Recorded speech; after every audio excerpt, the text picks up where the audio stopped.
Albert Einstein once said, everybody's a genius, but if you judge a fish by its ability to climb a tree, it will live its whole life believing that it is stupid.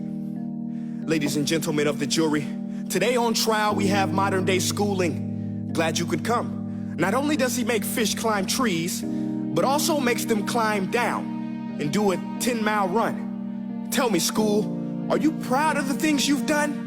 Turning millions of people into robots, do you find that fun? Do you realize how many kids relate to that fish? Swimming upstream in class, never finding their gifts, thinking they are stupid, believing they are useless? Well, the time has come, no more excuses. I call school to the stand and accuse him of killing creativity, individuality, and being intellectually abusive. He's an ancient institution that has outlived his usage. So, Your Honor, this concludes my opening statement, and if I may present the evidence of my case, I will prove it. Proceed. Exhibit A. Here's a modern-day phone. Recognize it? Here's a phone from 150 years ago. Big difference, right? Stay with me. Here's a car from today, and here's a car from 150 years ago.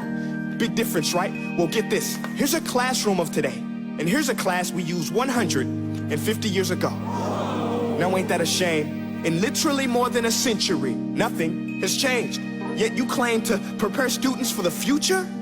But with evidence like that, I must ask, do you prepare students for the future or the past?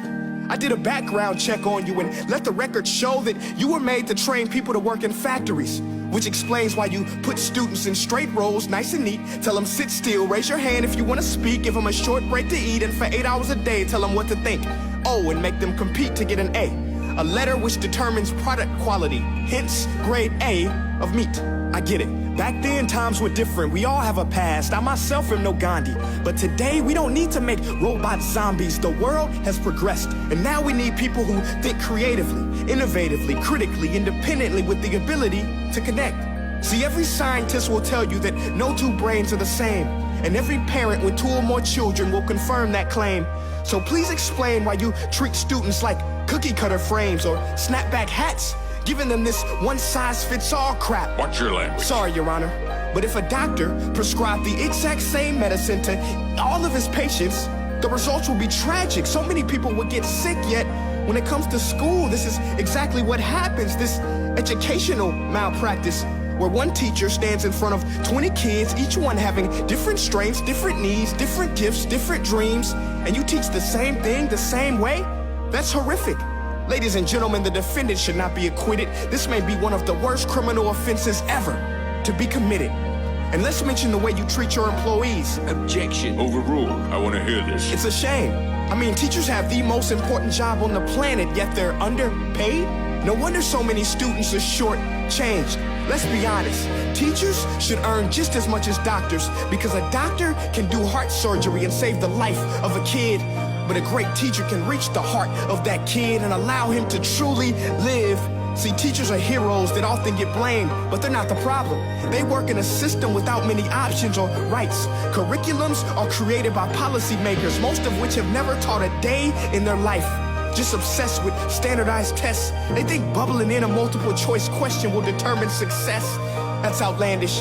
In fact, these tests are too cruel to be used and should be abandoned, but don't take my word for it. Take Frederick J. Kelly, the man who invented standardized testing, who said, and I quote, "These tests are too cruel to be used and should be abandoned." Ladies and gentlemen of the jury, if we continue down this road, the results will be lethal.